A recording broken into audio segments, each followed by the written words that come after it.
Testosterone. तो हमें testosterone का एक फंक्शन पता लग गया कि testosterone produce through testosterone puberty is come. ठीक है, ऐसे लिख सकते हैं। Hair grow armpit and pubic region पे हेयर ग्रो होने लग जाते हैं और आर्मपिट पे होने लग जाते हैं। ठीक है, फेस पे नहीं होते, चेस्ट पे नहीं होते गर्ल्स के। ठीक है, और ना लेग पे होते ना आर्म पे होते। Breast and large with increasing of mammary gland.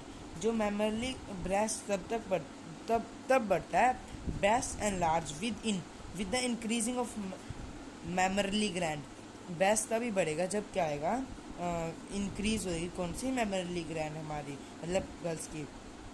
Enlargement of pelvic region and fat deposit in the hip and thick region. मतलब कि pelvic रीजन पे pelvic रीजन बढ़ जाता है और फैट डिपॉजिट होने लग जाता है हिप्स पे। Voice become sweet word become sweet. No such change, मतलब कि मस्कुलर नहीं होती बॉडी, ज़रूरी नहीं है।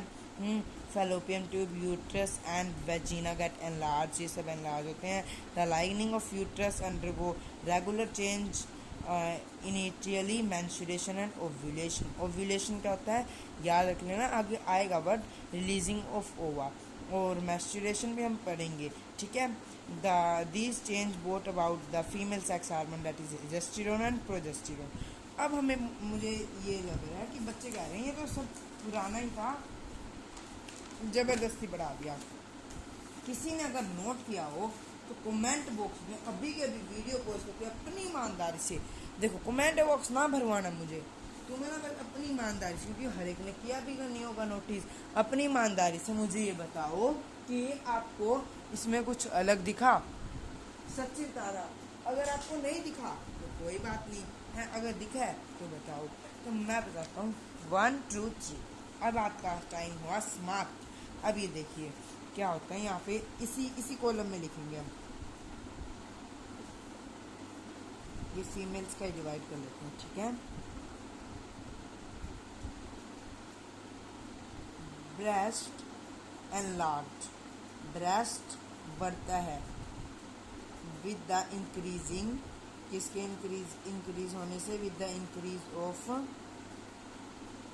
Memory gland. अगर मेमोरी ग्लैंड बढ़ेगी तो ही ब्रेस्ट बढ़ेगा, मेमोरी ग्लैंड के बढ़ने से ब्रेस्ट बढ़ता है। ठीक है, बहुत इंपॉर्टेंट बात है, नहीं पता थी मुझे भी कि मेमोरी ग्लैंड के बढ़ने से ब्रेस्ट बढ़ता है। तो ये हो गया। और एक बात और पता लगी थी, puberty is due to sex hormone. हाँ,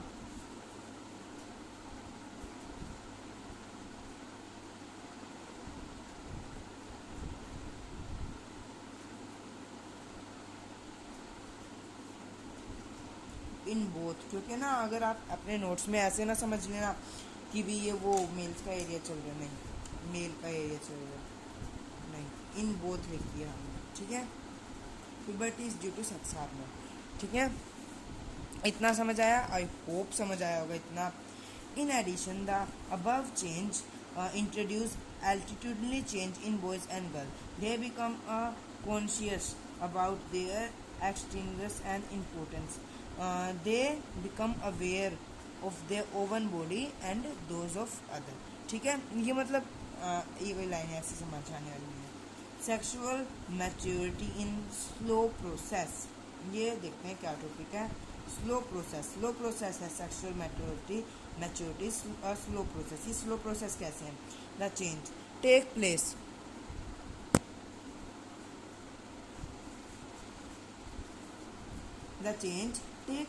at puberty are slow process which may take months to year. जो puberty के टाइम चेंज होते हैं वो मंथ टू ईयर भी लेते हैं। This change do not happen all at same time in a person, nor do they have happen at exact age in a person. वही बात की सब पर्सन में एक साथ नहीं है कि चलो भाई आज तुम सबको एक साथ तुम्हारे चेंजेस कर देते हैं, चलो भाई आज तू 14 का हो गया तेरे अंदर ये सारे चेंज आ गए, नहीं। इन सम दे हैव अर्लियरली, किसी के अंदर अर्लियर एंड क्विकली फटाफट होते हैं, while in other they can happen very slowly, किसी के अंदर स्लोली स्लोली होते हैं. Thick hair on face in a boys appear a few scattered hair first and slowly to grow begin to become क्या to become uniform. ये क्या कह रहा है कि थिक हेयर मतलब मोटे हेयर ऑन फेस पे in boys appear as a few scattered hair. पहले कुछ कुछ हेयर स्कैटर्ड दिखते हैं हमको, थोड़े थोड़े हेयर फर्स्ट एंड स्लोली, पहले फर्स्ट थोड़े थोड़े देखते हैं, slowly the growth begin uniform. फिर उनकी यूनिफॉर्म ग्रोथ होती है हेयर्स की, मुंह फेस पे हमारे जो बियर्स आते हैं मेल के. Also this change slow show difference among people. ये चेंज प्यूबर्टी के चेंज ही डिफरेंस बताते हैं पीपल के बीच में. Even these are different pattern of hair growth shape size and hair growth shape size of gentles, shape and size of gentles. ठीक है. ये ना ये क्या है, याद करने वाला कुछ नहीं है, ये आपकी जनरल नॉलेज पे है. तो ये क्यों आप बच्चे सोचे अरे आगे करो स्किप करो वीडियो, क्या आएगा ये तो पता है हमको. अरे जितना सुनोगे उतना याद होएगा. और क्योंकि पेपर में ना कॉन्सेप्चुअल क्वेश्चन आते हैं, रटने वाले नहीं आते हैं. Reason of sexual masturbation at this as.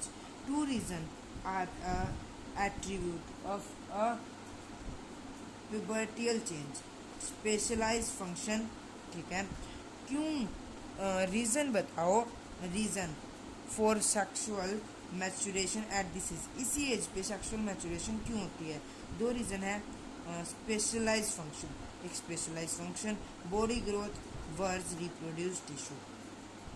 Body growth करती है और क्या रिप्रोड्यूस करती है? Tissue. At the multicellular organism need specialized cell type that carry out a specialized function. Multicellular organism के अंदर स्पेशलाइज फंक्शन कैरी करता है. और मान लीजिए कोई सेल है तो वो एक अपने स्पेशलाइज फंक्शन ही कैरी करेगा. एक सेल है उसको काम दे दिया भाई तू रोटी बना, तो वो रोटी बनाएगा. ठीक है, समझे इस तरीके से. Carry specialized function. For example, plant have developed different type of cell and tissue for sexual reproduction. Likewise, human have developed specialized germ cells for the purpose of sexual reproduction. ये क्या बोलते हैं, सेक्सुअल रिप्रोडक्शन के time ये humans develop करते हैं specialise germ cell, अपने अलग जर्म सेल जिससे प्लांट से अलग होते हैं. Body growth versus reproductive tissue. As a matter of fact, various resources are required for general body growth. मतलब कि ये फैक्ट है कि वेरियस रिसोर्स, अलग अलग रिसोर्स है हमारे जनरल बॉडी ग्रोथ को. हमारे जनरली जो बॉडी ग्रोथ होती है जनरली ठीक है. Body growth before sexual maturation. ये देखिए जनरली बॉडी ग्रोथ बिफोर मतलब पहले sexual maturation are attain adulthood. When an individual reaching adulthood, the rate of general body growth began to slow down and the resources are shifted for an initial to mature of reproductive tissue. This period during adultness is called a puberty. ये बहुत अच्छी बात बताई है इन्होंने. ठीक है, NCERT में नहीं थी ये से. अब इनको हम नोट्स में लिखेंगे. क्या है अभी देखिए, वर्ड टू वर्ड समझाया जाएगा जब नोट्स में लिखेंगे. व्हेन जब, ये देखिए दिख रहा होगा ना आपको, डेटा दिख रहा होगा अभी. सीधा कर लेते हैं. ये देखिए व्हेन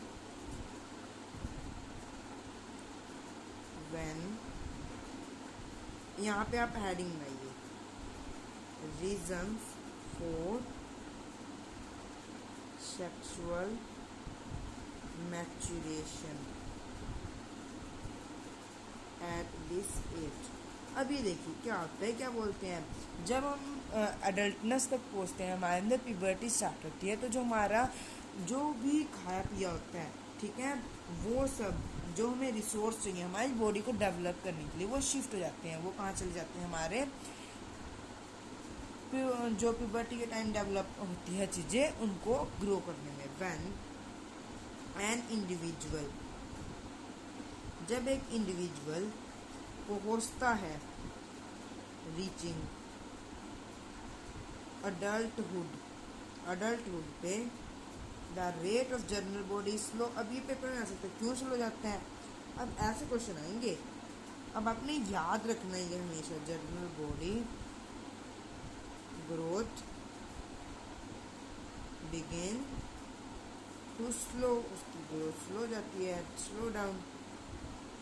एंड द रिसोर्स क्यों होती है? क्योंकि या बिकॉज लिख सकते हो, ड्यू टू या एंड। और जो रिसोर्स होते हैं वो कहाँ शिफ्ट जाते हैं? Resource are shifted for initiating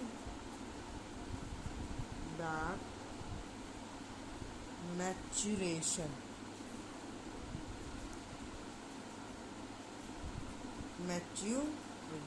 of reproductive tissue.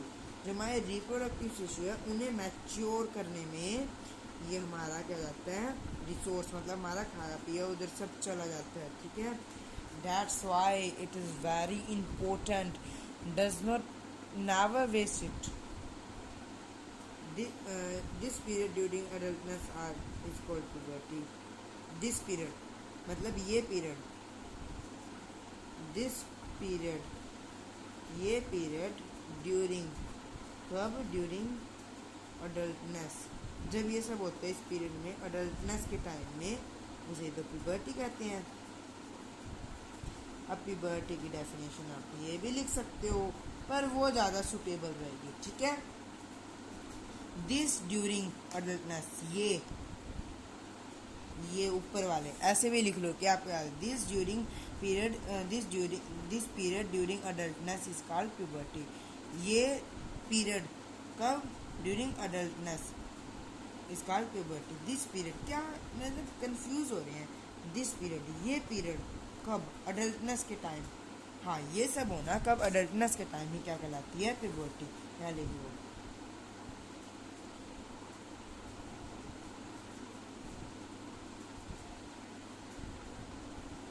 Adolescence कहते हैं इसे, एडल्टनेस नहीं।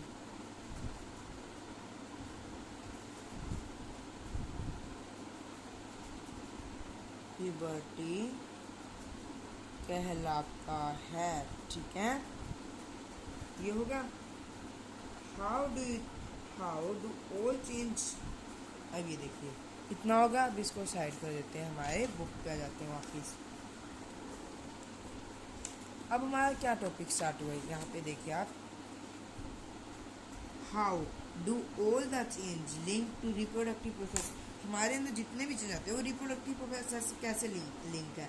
Various change that link to reproductive process involve transportation, मतलब वेरियस चेंज, बहुत सारे चेंज है that link to reproductive process, जो रिप्रोडक्टिव प्रोसेस से लिंक होते हैं, इन्वॉल्व, जो क्या क्या इन्वॉल्व करते हैं?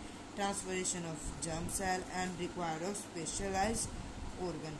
ये सारे ये ट्रांसफ़र ऑफ जर्म सेल का ट्रांसफ़र होना, रिक्वायर्ड ऑफ स्पेशलाइज्ड ऑर्गन, ये सब लिंक करते हैं रिप्रोडक्टिव प्रोसेस पे। ठीक है, transfer of germ cell during sexual mode of reproduction, specialized sex cell या germ cell of a two individual need to fuse together. It can happen by either of following two methods: external release of germ cell from the body। ये देखो क्या होता है? Term of germ cells में देख रहे हैं हम कि कैसे लिंक है। How do all the change link to reproductive process से कैसे वो है लिंक है? हम देखते हैं ट्रांसफर ऑफ जर्म सेल का ट्रांसफर होता है during sexual mode of reproduction के टाइम में क्या होता है? स्पेशलाइज्ड सेक्स ऑर्गन, एक स्पेशलाइज्ड सेक्स ऑर्गन या germ cell of two individual, दो इंडिविजुअल को फ्यूज करना होता है। ठीक है, इट कैन हैपन, ये तभी संभव हो सकता है बाय आइदर, ये इन दो मेथडों से: external release of germ cell from the body of individual as the flowering plant and fruit, this is known as external release of external fertilization. External release of germ cell.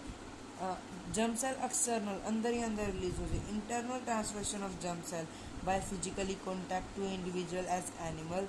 The animal who practice in a meeting undergo many pubertal change. This is called internal fertilization. हमारे पास इससे हमें दो definition मिले, internal fertilisation और external fertilisation की, और कैसे ये कनेक्ट होते हैं. अब यहाँ पे हम हेडिंग बनाएंगे, reason of sexual maturation age this stage. क्यों होते हैं ये हेडिंग क्यों वहाँ पे मेरे को ना इस बुक में बढ़िया तो लगा, पर हेडिंग सुटेबल सी नहीं लगती है ना. आपको लगी सुटेबल? हाउ, कैसे, how do all the character, all the change link to reproductive process. Reproductive process से कैसे सारे चेंज लिंक करते हैं. चलो मैं इसको समझते हैं. कैसे चेंज लिंक करते हैं रिप्रोडक्टिव प्रोसेस से. मानते हैं चेंज आ गया, ठीक है. अब रिप्रोडक्टिव प्रोसेस से कैसे लिंक करेगा. एक्सटर्नल रिलीज होता है जर्म सेल का from the body of individual, तो फिर उस एक्सटर्नल फर्टिलाइजेशन करेगा वो, और इंटरनल इंटर फर्टिलाइजेशन. हाउ, कैसे.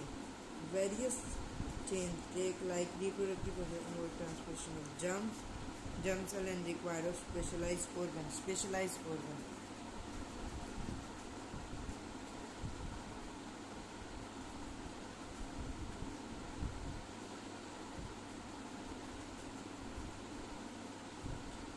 जो हमारे अंदर चेंज आते हैं वो रिप्रोडक्टिव प्रोसेस से कैसे लिंक करते हैं. अभी देखिए, various change like transfer of germ cell and required. अब देखो, ट्रांसफर ऑफ जर्म सेल का ट्रांसफर हो रहा है, तो उसको ट्रांसफ़र के लिए रिक्वायर्ड स्पेशल ऑर्गन भी चाहिए, ठीक है. अब वो ऑर्गन ह्यूमन्स में पेनिस, और मेल में पेनिस और फीमेल में वैजिना होता है. अब ये देखिए, अब इतना था various change like transfer of germ cell and required specialised organ that can link to reproductive process. ये किससे लिंक होते हैं? That can link reproductive process से लिंक होते हैं. कैसे, समझ सा नहीं आ रहा. अरे समझो थोड़ा सा. अगर मान लो वे कुछ इसी बात को बार बार करो, अगर आपको कुछ भी समझ है. वेरियस चेंज अलग अलग change like transfer of germ cell और क्या बोलते हैं रिक्वायरमेंट ऑफ स्पेशलाइज्ड ऑर्गन, मतलब कि पेनिस, इट में भी vagina. That link reproductive process. अब रिप्रोडक्टिव प्रोसेस पे लिंक करते हैं. कैसे करते हैं? अब देखो, रिप्रोडक्टिव प्रोसेस है. रिप्रोडक्शन प्रोसेस में क्या होता है? रिप्रोडक्शन क्या होता है? To produce young ones. अब यंग वंस को प्रोड्यूस कर रहे हैं, तो ट्रांसफ़र ऑफ जर्म सेल्स तो होना ही चाहिए, और जर्म सेल को ट्रांसफ़र करने के लिए रिक्वायर्ड स्पेशलाइज्ड ऑर्गन तो चाहिए. अब मेल में पेनिस होता है, फीमेल में वैजिना होता है, ठीक है. तो various change like transfer of germ cell को ट्रांसफ़र करने के लिए एक हमें स्पेशलाइज्ड ऑर्गन चाहिए, तो हमें पता लग गया, ठीक है. ये कैसे रिप्रोडक्शन से कनेक्ट है. मान लो अगर स्पेशलाइज्ड ऑर्गन चाहिए ही ना, वो एक्सटर्नल फर्टिलाइजेशन कर रहा हो, ठीक है, तो ये रिप्रोडक्शन से लिंक है. ये चेंज हुआ है, ठीक है. ये चेंज जो एक्सटर्नल फर्टिलाइजेशन है,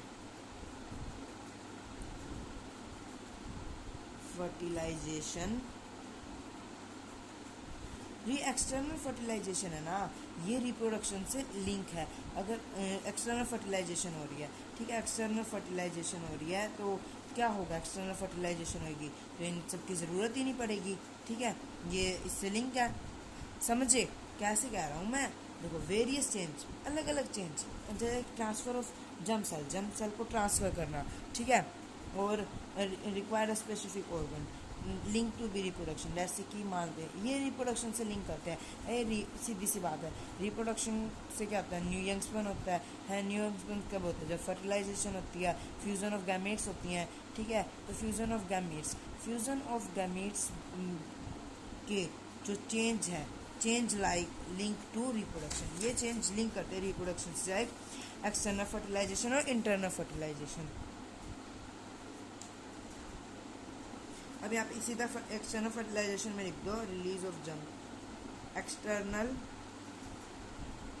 release of germ cell.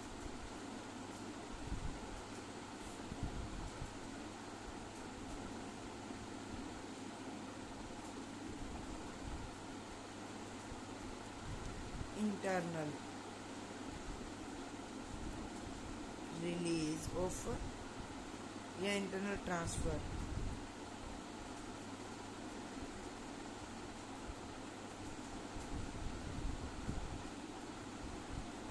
Internal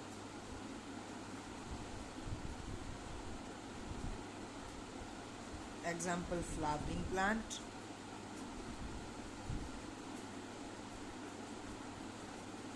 and frog,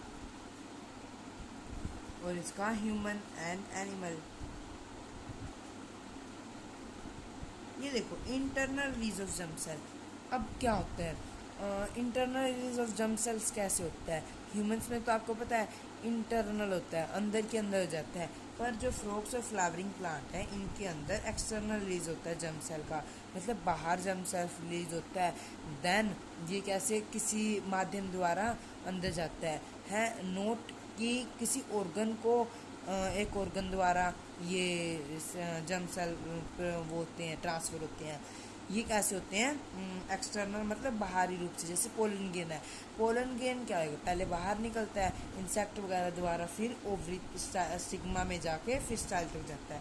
वो एग्जांपल फ्लावरिंग प्लांट याद रख लिया, जैसे कि पोलन गेन। तो अब आपको ये भूलोगे नहीं, एक्सटर्नल कैसे इंटरनल कैसे।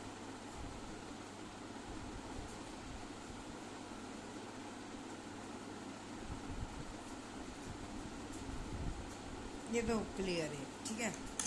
अब यहाँ पे ये ही लाइन क्यों नहीं समझ आ रही सबको, मुझे ये नहीं समझ आ रहा कि वेरियस चेंज मतलब कि वेरियस चेंज है वो किसी ह्यूमन ने मान लो किसी एक ऑर्गेनिज्म है, उसने रिप्रोडक्शन करनी है, ठीक है, उसने रिप्रोडक्शन करनी है, उसके वेरियस चेंज, कोई भी चेंज है, मान लो उसका external release of germ cell है, अगर वो एक्सटर्नल बाहरी रूप से जर्म सेल को रिलीज करता है, बाहरी रिलीज कर देता है, तो वो क्या हो गया, उसका चेंज, उसके अंदर कोई चेंज आया है, ठीक है। वो चेंज क्या है, external release of germ cell. अगर उसने बाहरी जर्म सेल को रिलीज कर दिया है तो उसका चेंज है, बट ये लिंक किससे है, रिप्रोडक्शन से। उसका ये चेंज लिंक है रिप्रोडक्शन से, हाँ है बिल्कुल, एक्सटर्नल कर दिया। अब समझ आया? अब इससे ज़्यादा भाई मैं नहीं समझ आ सकता, वीडियो को बार बार बैक करके देखो। Organ from an actual transfer of germ cell sperm into a body of female individual, an erectile organ penis in